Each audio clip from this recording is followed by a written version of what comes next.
الحمد لله وكفى وسلام على حبيبه المصطفى أما بعد فأعوذ بالله من الشيطان الرجيم بسم الله الرحمن الرحيم إن الله وملائكته يصلون على النبي يا أيها الذين آمنوا صلوا عليه وسلموا تسليما اللهم صل على سيدنا ومولانا محمد معدن الجود والكرم وآله وأصحابه الكرام وابنه الكريم وبارك وسلم صلاة دائمة سرمدا أبدا بحمده تعالی و بکرم مصطفیٰ صلی اللہ علیہ وسلم۔ آج کی اس دوسری شب میں ہم نے قرآن عظیم کی سورہ بقرہ کی تلاوت مکمل کر لی ہے، یعنی تقریباً 2.5 پارے ہمارے ہو چکے۔ اللہ تبارک و تعالی اسی طرح مکمل قرآن عظیم تجوید کے ساتھ تلاوت کرنے اور آپ سب کو سماعت کرنے کی توفیق عطا فرمائے۔ قرآن عظیم کی سورہ بقرہ، جیسے کہ کل میں نے عرض کیا تھا، یہ سب سے بڑی سورہ ہے قرآن پاک کی، اور اس میں تقریباً قرآن کا پورا مضمون آ چکا ہے۔ پورا مضمون قرآن کا جو ہے وہ سورہ بقرہ میں موجود ہے۔ آج جہاں سے ہم نے شروعات کی ہے، اللہ تبارک و تعالی وہاں پر منافقین کی مذمت کرتے ہوئے ہیں، جو رسول کریم صلی اللہ علیہ وسلم سے بغض رکھتے ہیں، عداوت رکھتے ہیں دل کے اندر، وہاں سے شروع فرماتا ہے سَيَقُولُ السُّفَهَاءُ مِنَ النَّاسِ مَا وَلَّاهُمْ عَنْ قِبْلَتِهِمُ الَّتِي كَانُوا عَلَيْهَا، یعنی قبلے کے بدلنے والا مسئلہ یہاں سے شروع ہوا۔ بات یہ تھی کہ پہلے تمام مسلمانوں کا قبلہ بیت المقدس تھا، مسجد اقصی جو فلسطین میں آج واقع ہے۔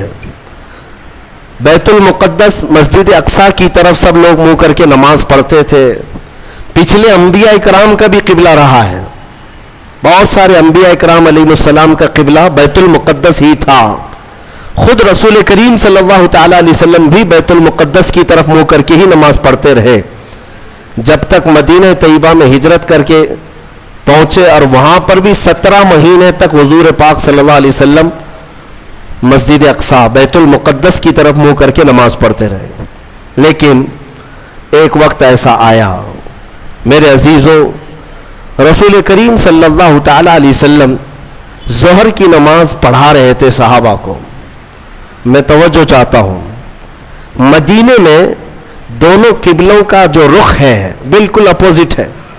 بیت المقدس اس طرف ہے، خانہ کعبہ اس طرف ہے، دونوں اپوزٹ سائیڈ میں ہیں، دو قبلے۔ آج ہم کس طرف منہ کر کے نماز پڑھتے ہیں؟ خانہ کعبہ کی طرف، کعبے کی طرف منہ کر کے۔ بیت المقدس مدینے میں جب کھڑے ہوں گے تو بالکل اپوزٹ سائیڈ میں ہوگا، کعبے کے اپوزٹ سائیڈ میں۔ حضور اکرم صلی اللہ تعالی علیہ وسلم ظہر کی نماز صحابہ کو پڑھا رہے تھے بیت المقدس کی طرف منہ کر کے۔ 2 رکعت ہو چکی تھی، دل میں خیال آیا رسول کریم کے کہ کاش ہمارا قبلہ بیت المقدس کی بجائے خانہ کعبہ ہوتا تو کتنا اچھا ہوتا، کیونکہ رسول کریم صلی اللہ علیہ وسلم کو مکہ سے بڑی محبت تھی، لگاؤ تھا، پیدائشی وطن بھی ہے، اللہ کا گھر بھی ہے۔ خانہ کعبہ کی طرف اگر ہمارا منہ ہوتا تو کتنا اچھا ہوتا، یہ کہاں حضور پاک کے دل میں خیال آیا، اور اس خیال کے آتے رسول کریم صلی اللہ علیہ وسلم اپنا چہرہ آسمان کی طرف اٹھا رہے تھے، کبھی آسمان کی طرف دیکھتے اور پھر نماز پڑھاتے۔ 2 رکعت ہو چکی ہے، اور جب رسول کریم صلی اللہ علیہ وسلم کا چہرہ آسمان کی طرف اٹھا، فوراً جبرائیل امین آیت لے کر نماز میں ہی داخل ہوئے، نازل ہوئے۔ کیا آیت تھی جس کی آج ہم نے تلاوت کی ہے؟ فرماتا ہے مولا قد نرا تقلب وجهك في السماء، اے محبوب ہم آپ کا چہرہ اٹھانا دیکھ رہے ہیں، آسمان کی طرف آپ جو چہرہ اٹھا رہے ہیں آپ، وہ ہم دیکھ رہے ہیں۔ اللہ فرماتا ہے فَلَنُوَلِّيَنَّكَ قِبْلَةً تَرْضَاهَا، ہم آپ کو اسی طرف پھیر دیں گے جہاں آپ کی مرضی ہوگی، ہم آپ کو اسی طرف پھیر دیں گے، اسی طرف آپ کا قبلہ بنا دیں گے جہاں آپ کی مرضی ہوگی۔ خدا کی رضا چاہتے ہیں دو عالم، اور خدا چاہتا ہے رضا محمد۔ اعلیٰ حضرت یہ فرماتے ہیں ساری دنیا کس کی رضا چاہتی ہے؟ اللہ کی، اور اللہ کس کی رضا چاہتا ہے؟ خدا چاہتا ہے رضائے محمد، اے محبوب تم راضی ہو، آپ کی مرضی جس طرف ہوگی ہم آپ کو اسی طرف پھیر دیں گے۔ اتنی بات ہی نہیں، اس کے فوراً بعد جو آیتیں آپ تلاوت کریں گے قرآن پاک سورہ بقرہ میں دوسرے پارے کا پہلا صفحہ جب آپ پڑھیں ترجمے سے پتہ چلے گا آپ کو، یہ آیتیں تو آئی، اے محبوب ہم آپ کا آسمان کی طرف چہرہ اٹھانا دیکھ رہے ہیں، ہم آپ کو اسی طرف پھیر دیں گے جہاں آپ کی مرضی ہوگی۔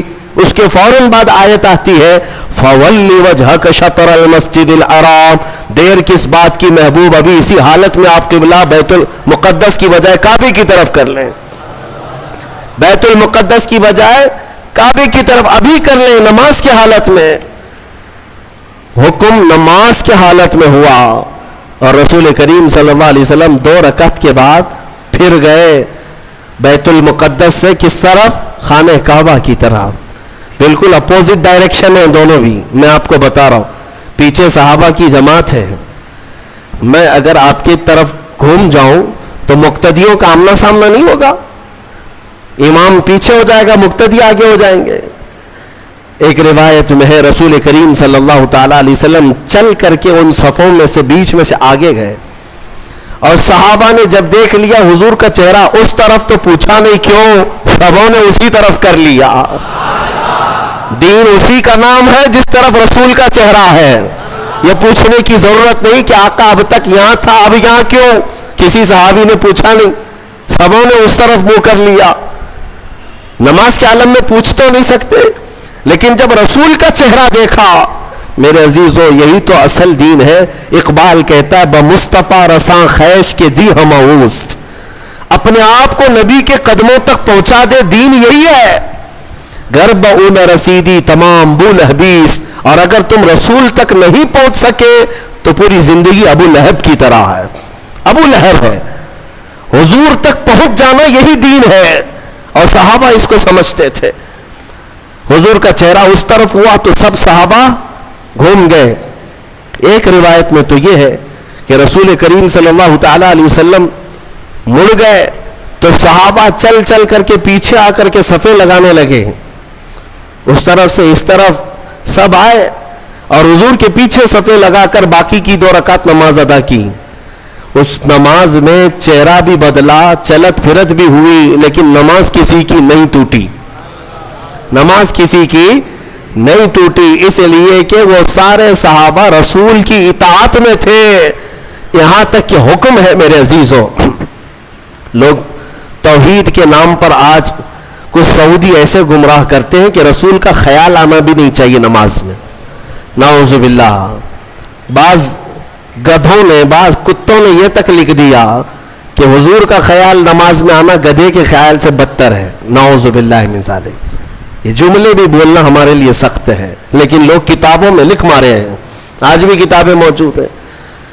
صحابہ کو تو دیکھو، ایک صحابی نماز پڑھ رہے تھے، حضور نے بلایا ان کو نام لے کر، وہ نماز پڑھتے رہے، میرے آقا نے پھر بلایا، وہ نماز پڑھ رہے تھے، پھر سلام پھیر کر دوڑے دوڑے آئے، یا رسول اللہ آپ نے بلایا؟ حضور نے فرمایا میں تو کافی دیر پہلے بلایا تھا، اب آ رہے ہو؟ کہا آقا نماز پڑھ رہا تھا۔ حضور نے فرمایا کیا تم نے قرآن کی آیت نہیں سنی؟ یا ایھا الذین آمنوا استجیبوا للہ وللرسول اذا دعاکم، اے ایمان والو اللہ اور اس کے رسول جب بلائیں تب حاضر ہو جاؤ، چاہے نماز میں ہی کیوں نہ ہو۔ فرمایا نماز میں ہی کیوں نہ ہو، حاضر ہونا ہے۔ حضور نے اگر ندا دے دی، اس صحابی نے پوچھا نماز چھوڑ کر آ جاؤں؟ سنو اب مسئلہ کیا ہے۔ فرمایا گیا کہ ہاں 2 رکعت اگر تم نے پڑھ لی، 4 رکعت والی نماز پڑھ رہے تھے عصر کی، 2 رکعت پڑھ چکے تھے یا 1 رکعت پڑھ چکے تھے، رسول نے بلایا، نماز چھوڑ کر کے چلے آئے۔ حضور نے پوچھا خیریت، طبیعت کیسی، ساری چیزیں بات چیت ہوئی۔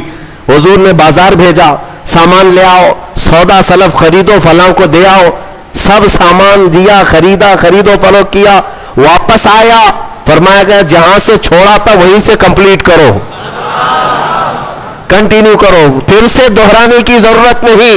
2 رکعت ہوئی تھی، آگے کی 2 رکعت کمپلیٹ کر لو، کنٹینیو کرو۔ کیوں؟ اس لیے کہ یہ بیچ میں تم جو کچھ بھی کرتے رہے یہ نماز کے باہر نہیں، یہ بھی رسول کی اطاعت ہے. بمصطفیٰ رساں خیش کے دی ہم آوست. اسی لیے اقبال نے کہا اپنے آپ کو نبی کے قدموں تک پہنچا دے، یہی دین ہے، یہی دین ہے. اب میں آپ کو بتاتا ہوں، صحابہ قبلہ بدل جانے کے بعد پوچھا کسی صحابی نے کہ یا رسول اللہ ہم تو اس طرف منہ کر کے نماز پڑھتے تھے، میں اگر آپ کے سامنے آپ 1000 میرے چاہنے والے کیوں نہ ہو، 1000 میرے عاشق کیوں نہ ہو، مصلی سے اگر میرا منہ گھوم گیا تو سارے پکڑ کے مجھے گھمائیں گے سیدھے، امام صاحب سیدھے قبلے کی طرف ہو جاؤ. یا اگر کسی نے نہیں گھمایا تو بعد میں تو بولیں گے آپ کا قبلہ صحیح نہیں تھا، آپ اس طرف منہ کر کے پڑھ رہے تھے، قبلہ ایسے تھا. میرے عزیزو شریعت سب کے لیے ہے، لیکن رسول جو کرے وہی شریعت ہے. حضور پاک صلی اللہ علیہ وسلم اگر گھوم گئے پورے اپوزٹ ڈائریکشن میں، کسی صحابی نے پوچھا بھی نہیں، بلکہ خود بھی گھوم گئے حضور کی طرف، اور رسول کریم صلی اللہ تعالیٰ علیہ وسلم کی اقتداء میں نماز کمپلیٹ کی. وہ ایک نماز ایسی ہے، 4 رکعت والی ایک نماز ایسی ہے، 2 رکعت بیت المقدس کی طرف منہ کر کے اور 2 رکعت خانہ کعبہ کی طرف منہ کر کے. باقی کسی کی ایسی نماز نہیں ہے. آج بھی وہ مسجد مدینہ طیبہ میں موجود ہے جس کو مسجد قبلتین کہتے ہیں، جہاں یہ قبلہ بدلا تھا، جہاں یہ آیت اتری تھی. اب جو کہنا ہے مجھے وہ یہ ہے، حضور پاک صلی اللہ تعالیٰ علیہ وسلم کے چہرے پاک کا حال یہ ہے کہ اگر آسمان کی طرف اٹھ جائے تو قیامت تک کے لیے قبلہ بدل جائے. سوچو تو ذرا صحیح، اس چہرے پاک کا اثر یہ ہے کہ اگر اٹھ گیا آسمان کی طرف تو ہمیشہ کے لیے قبلہ بدل گیا. جس طرف اٹھ گئی دم میں دم آ گیا، اس نگاہ عنایت پہ لاکھوں سلام. حضور پاک صلی اللہ تعالیٰ علیہ وسلم کے چہرے پاک کے بارے میں تم سمجھ رہے ہو، قبلہ جب مسلمانوں کا قیامت تک کے لیے بدل سکتا ہے تو ایک بار وہ چہرہ اگر ہم سب کی طرف ہو جائے. میرے آقا آؤ کہ مدت ہوئی ہے، تیری راہ میں اکھیاں بچھاتے بچھاتے بڑے دن ہوئے ہیں، تیری حسرتوں میں تیری یادوں میں بڑے دن ہو گئے گھر کو سجاتے سجاتے.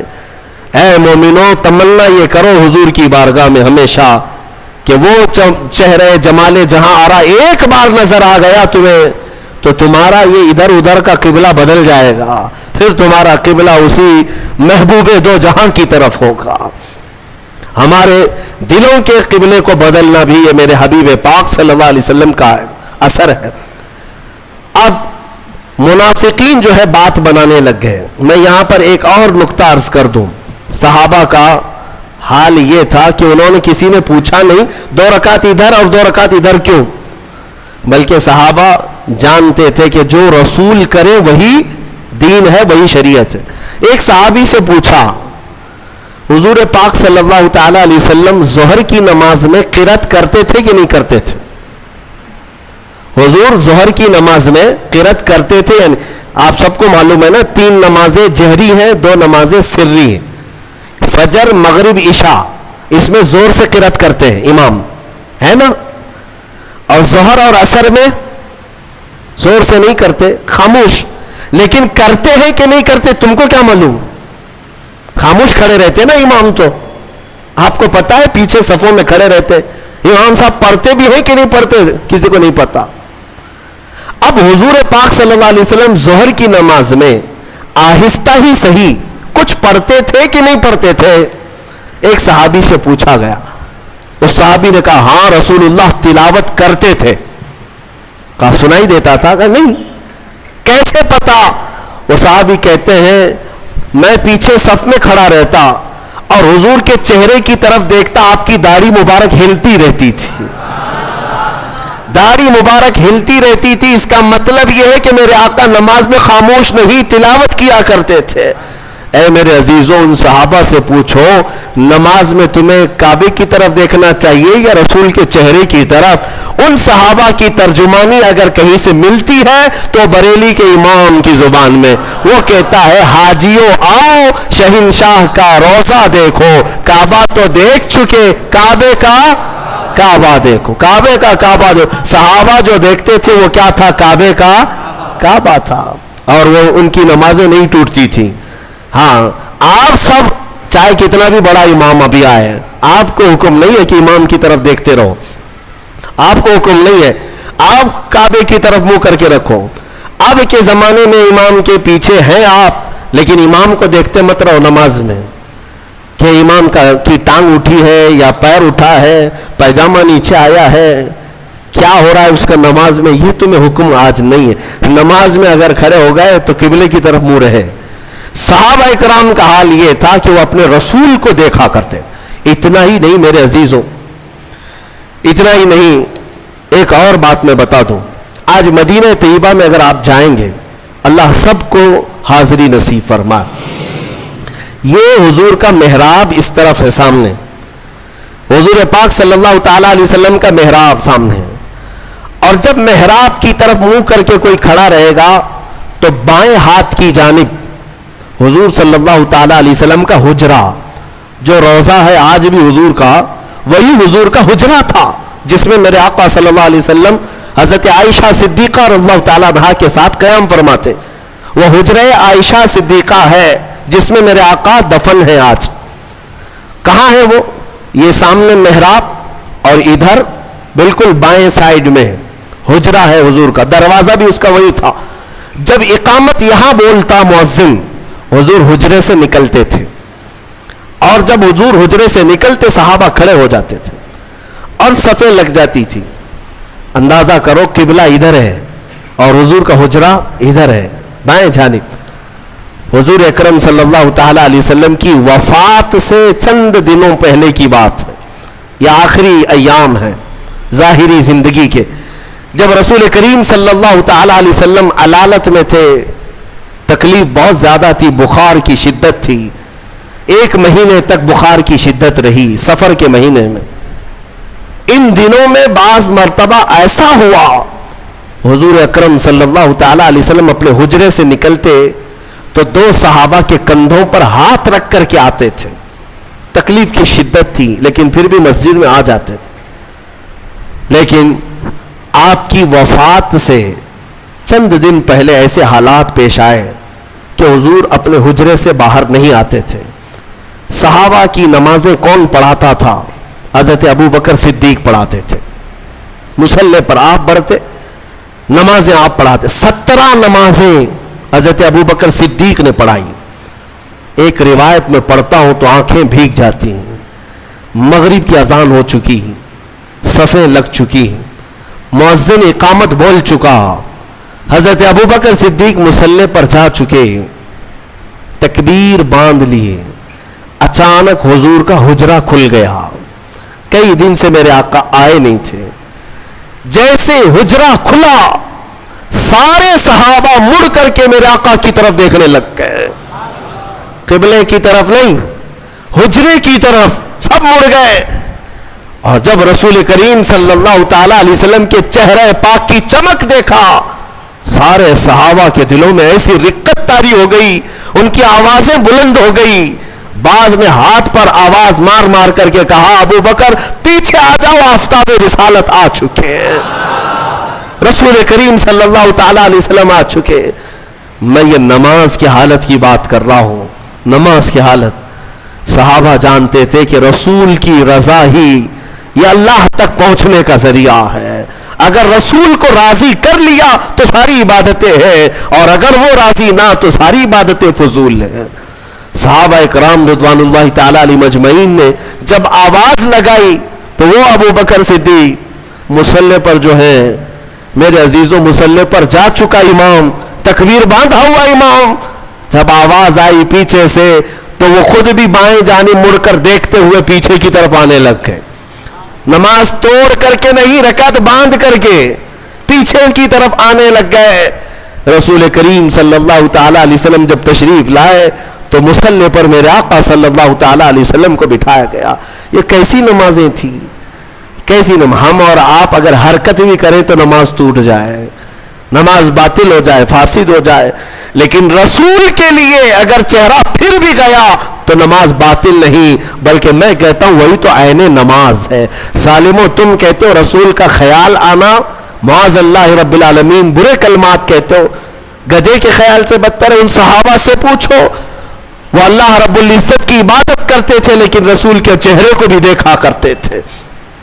اس لیے میں نے کل ہی آپ کے سامنے یہ عرض کیا، قرآن کی اگر تفسیر بھی سننا ہو تو اے سنیو، شرط یہ ہے کہ دل کو محبت مصطفیٰ کا ایک عظیم مدینہ بناؤ، تبھی تمہیں قرآن کی آیتیں سمجھ میں بھی آئے گی، تبھی تمہیں قرآن کا لطف بھی ملے گا اور لذت بھی ملے گی۔ اور حضور کو چھوڑ کر کے کچھ سننا چاہو تو پھر اندھیرا اندھیرا، کچھ نہیں ہے۔ بہرحال یہ قبلے کے تبدیل ہونے والی جو آیتیں آئیں، اس پر یہودیوں نے بہت واویلا مچایا، بہت واویلا مچا رہے، اتنے سالوں سے قبلہ تھا، نبیوں کا قبلہ تھا، انہوں نے بدل دیا، انہوں نے بدل دیا، یا آ کر کے بدل دیے، اس طرح کی باتیں آنے لگی۔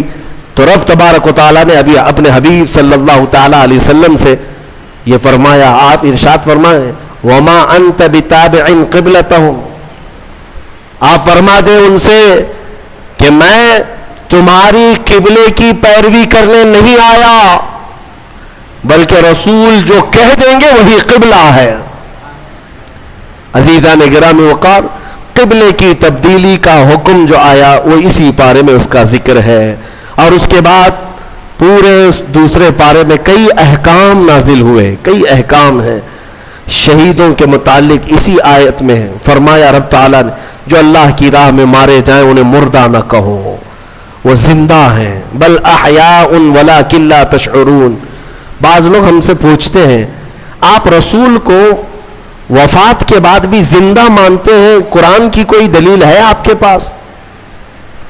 قرآن کی کوئی دلیل ہے؟ قرآن کی کوئی آیت ہے؟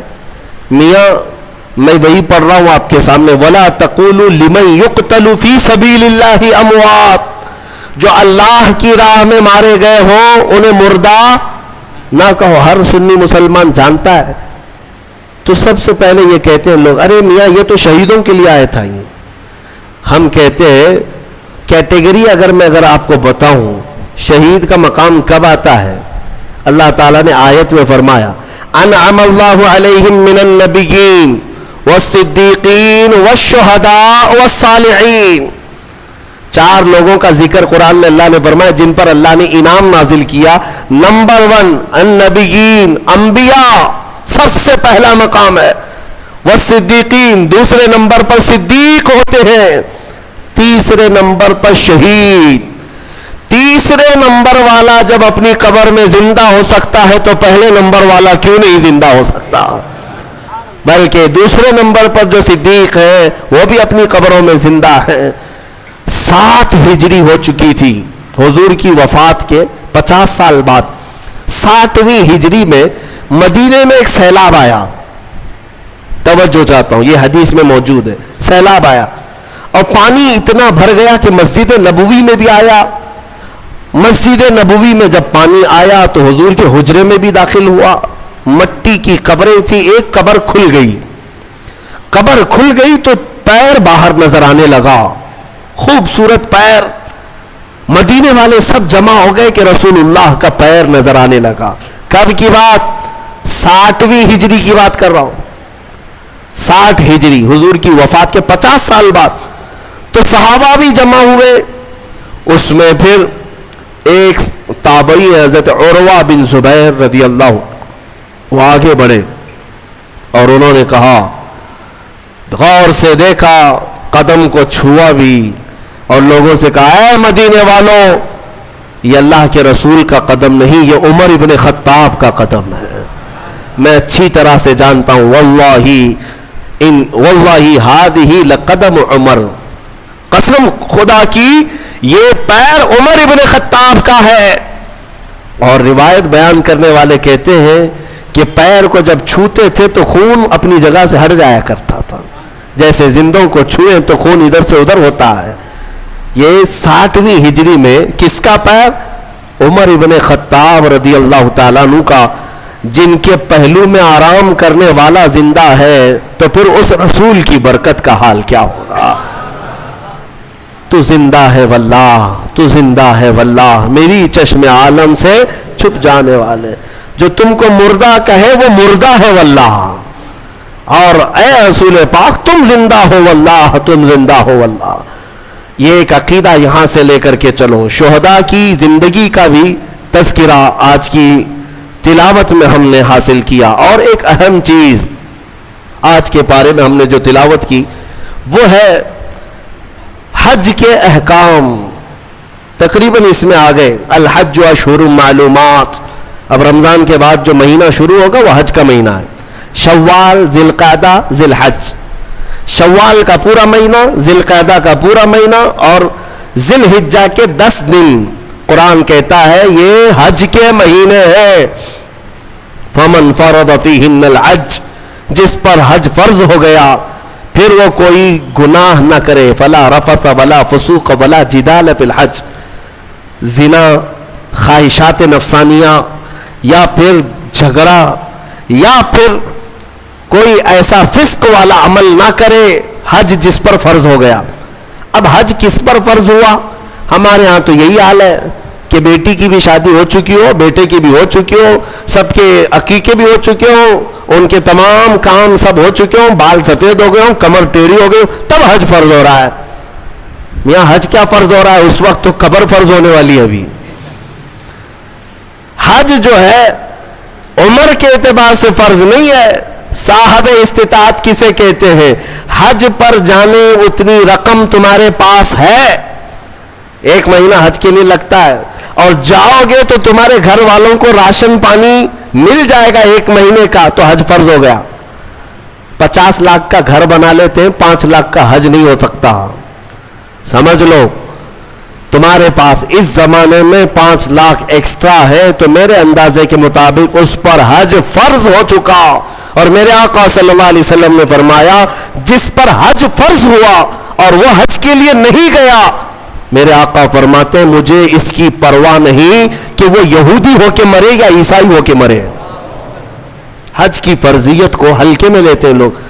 میں وہاں حج میں اکثر جا کر دیکھتا ہوں، سب سے بوڑھے حاجی کہیں کے ہوتے ہیں تو ہندوستان کے، پاکستان کے، بنگلہ دیش، سب سے بوڑھے حاجی ایسے لٹکے ہوئے آتے ہیں بیچارے، ان کو نہ عرفات کا میدان معلوم، نہ مینا، نہ مزدلفہ۔ احکام کیا کریں گے؟ راستے پہ بیٹھ گئے، بلاتے چلیے حاجی صاحب عرفات کا میدان وہاں ہے، اس میں ٹھہرنا فرض ہے۔ کہا نہیں بابا تھک گئے، اللہ معاف کرے گا، اللہ تو یہاں ہندوستان میں بھی معاف کرتا۔ گئے تو پیسے دے کر کے، احکام تو پورے کرنے ہی ہے۔ اگر احکام کیے بغیر تم یہ کہتے بیٹھ جاؤ تو میرے عزیزو یہ مذاق ہے۔ اسی لیے جوانی میں اگر مال آ گیا، استطاعت آ گئی تو جوانی میں حج فرض ہے۔ انڈونیشیا والوں کے بارے میں ہم نے سنا ہے، حج نہیں کرتے تو ان کو لڑکی بھی نہیں دیتے ہیں۔ شادی کرنے سے پہلے وہاں جوان لوگ حج کر چکے ہوتے ہیں، حج نہیں تو عمرہ۔ غریب آدمی عمرہ کرے گا تو اس کو بیوی ملے گی۔ لہذا آپ میں سے جو اس طرح کے خیالات پالتے ہو کہ ابھی بہت کام باقی ہے، بعد میں دیکھ لیں گے حج، تو ان کے لیے یہ وعید ہے۔ کچھ بوڑھے جا چکے حج کے لیے، لیکن بہت سے تو ایسے ہیں موت آ گئی، وہ پلاننگ کرتے رہ گئے اور موت آ گئی، پھر ان کے لیے وہی وعید ہے جو حدیث پاک میں آئی ہے۔ پتہ نہیں ان کا خاتمہ کس انجام کے ساتھ ہوا ہو۔ حضور فرماتے مجھے اس کی پرواہ نہیں کہ یہودی ہو کے مرے یا عیسائی ہو کے مرے، اللہ نے اگر طاقت دی ہے، استطاعت دی ہے اور مال دیا ہے تو حج کر لیا کرے۔ یہ حج کے احکام بھی اس پارے میں آج ہم نے تلاوت کی ہے۔ اور خصوصیت کے ساتھ آخری بات میں عرض کروں، تیسرے پارے کی شروعات تھی، ہم نے جو آیتیں تلاوت کی وہ آیت الکرسی ہے، اللہ لا الہ الا هو الحی القیوم۔ یہ ایک آیت ایسی ہے جس کو آیت الکرسی کہتے ہیں، ایک آیت ہے پوری، اور اس کے متعلق فضائل اتنے آئے ہیں کہ اللہ تعالیٰ نے اپنے رسول کو خاص تحفے کے طور پر آیت الکرسی عطا فرمائے۔ جو آیت الکرسی پڑھ لیتا ہے وہ ساری بلاؤں سے محفوظ ہے۔ رات کو اگر پڑھ کر کے سویا تو اس کا گھر جلنے سے محفوظ، جلنے سے، چوری ہونے سے محفوظ. بلکہ آیت الکرسی پڑھنے والے کے متعلق یہ بھی ہے کہ اگر ہر فرض نماز کے بعد کسی کی عادت ہے کہ وہ آیت الکرسی پڑھ لیا کرتا ہے ہر فرض نماز کے بعد، تو فرمایا گیا کہ جب اس کی روح نکلنے کا وقت آئے گا، اس کی روح نکلنے کا وقت آئے گا تو ایسا ہوگا کہ اس کی روح ادھر نکالی جا رہی ہوگی، ایک قدم دنیا میں ہوگا، دوسرا قدم جنت میں ہوگا.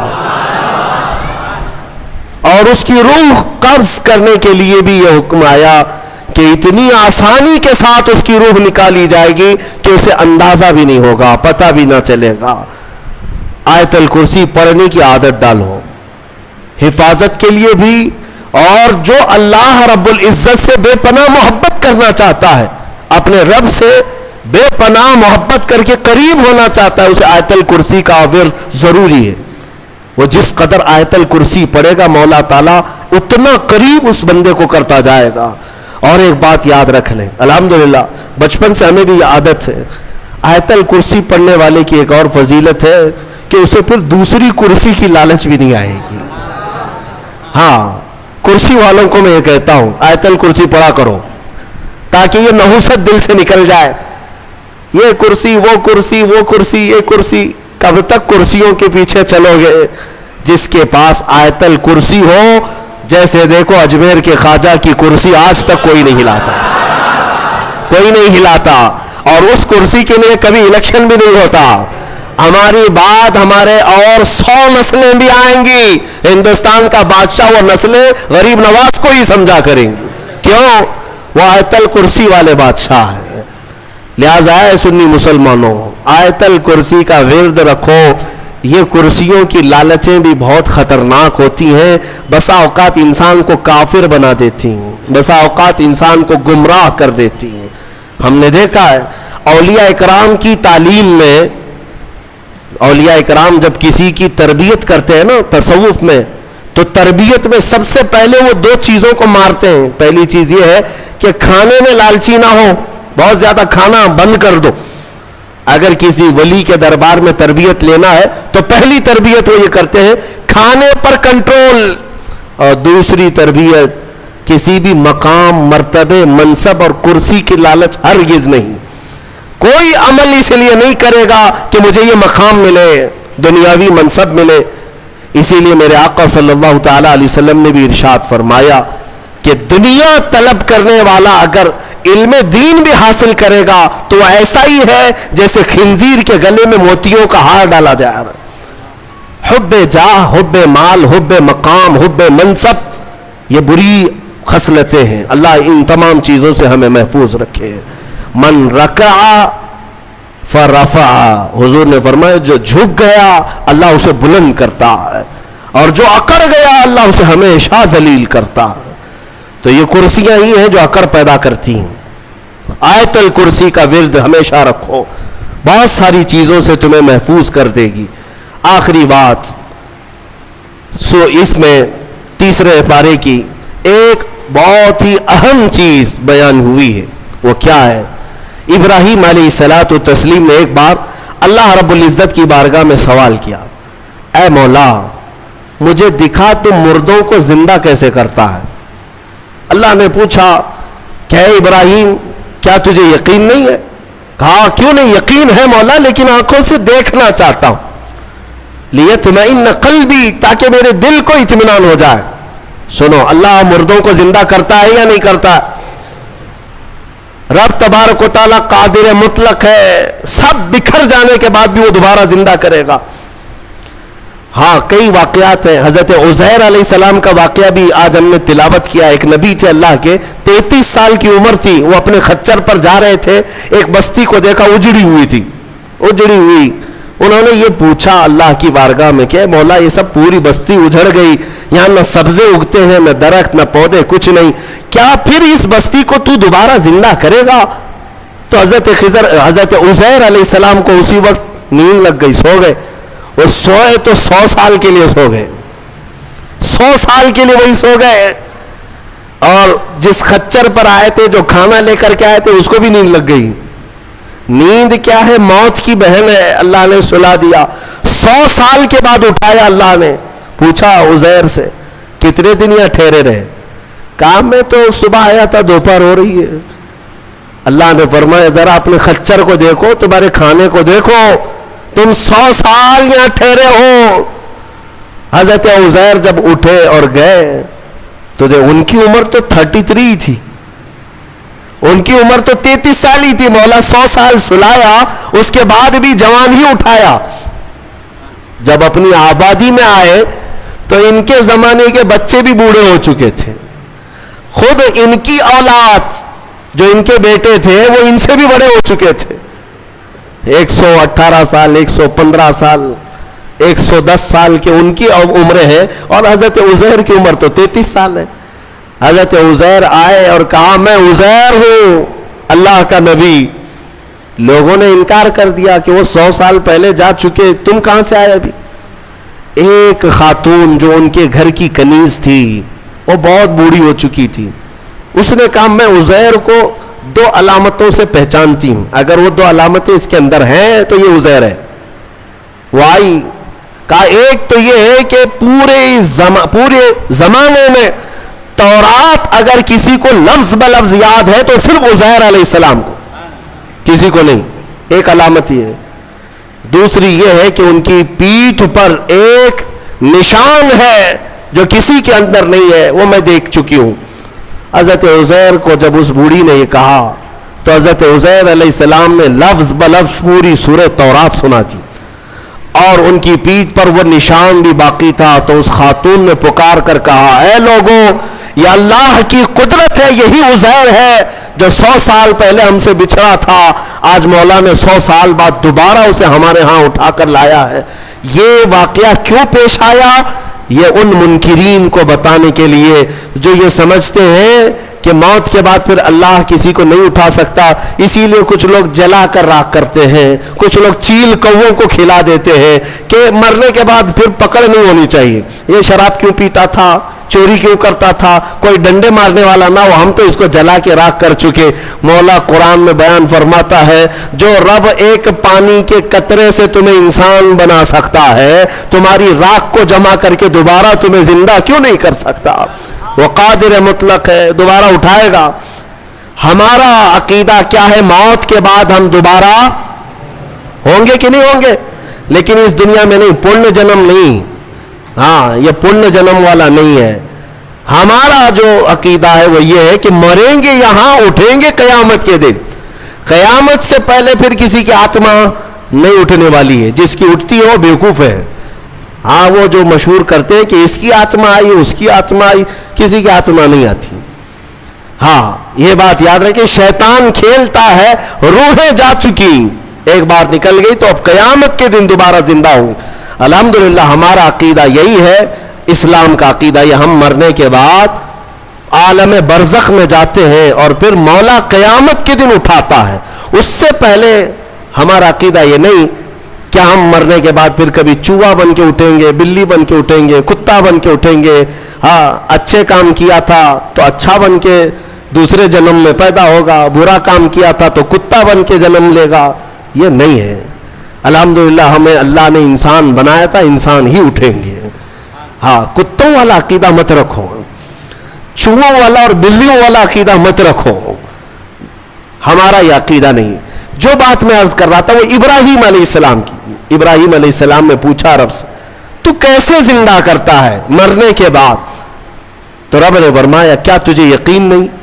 کہا یقین ہے، میں آنکھوں سے دیکھنا چاہتا ہوں۔ کہا ٹھیک ہے، 4 پرندے لے لو اور ان کو ذبح کرو اور پھر ان کو قیمہ بنا دو، چاروں کا گوشت مکس کرو اور سب ملا کر کے 4 حصے کرو، ایک حصہ اس پہاڑ پر، دوسرا اس پہاڑ پر، تیسرا اس پہاڑ پر، چوتھا اس پہاڑ پر، 4 پہاڑوں پر گوشت رکھ کر کے آؤ یہ مکس قیمے کا، اور پھر اپنی جگہ پر کھڑے ہو جاؤ، ان پرندوں کے نام لے کر کے بلاؤ۔ ابراہیم علیہ السلام کو یہ پروسیس کرایا گیا۔ ابراہیم علیہ السلام نے کیا کیا لیے؟ ایک کوا لیا، توجہ چاہتا ہوں، کیا لیا؟ کوا لیا، دوسرا مرغا لیا، تیسرا کبوتر، چوتھا مور، 4 پرندے لیے، کوا، مرغا، کبوتر، مور، 4 پرندے لیے اور چاروں کو ذبح کیا۔ پھر ان کا قیمہ بنایا، گوشت سب قیمہ بنا کر مکس کیا اور 4 حصوں میں 4 پہاڑوں پر رکھ کر آئے، پھر اپنی جگہ پر آ کر کے انہیں پکارا۔ اللہ کے حکم سے مرغا بھی آئے، کوا بھی آئے، کبوتر بھی آئے اور مور بھی آئے۔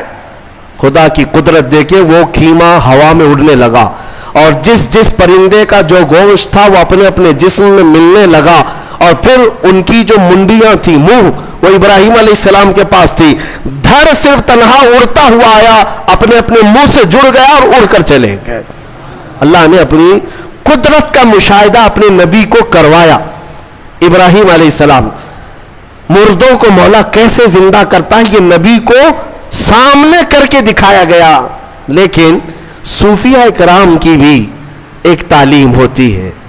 میر عبد الواحد بلگرامی رضی اللہ عنہ، سبع سنابل شریف کے مصنف، فرماتے ہیں ابراہیم علیہ السلام کو یہ پروسیس کیوں کرائے گا، یہ 4 پرندے آپ نے کیوں لیے؟ صوفیہ کے جو نقطے ہوتے ہیں بڑے اہم ہوتے ہیں۔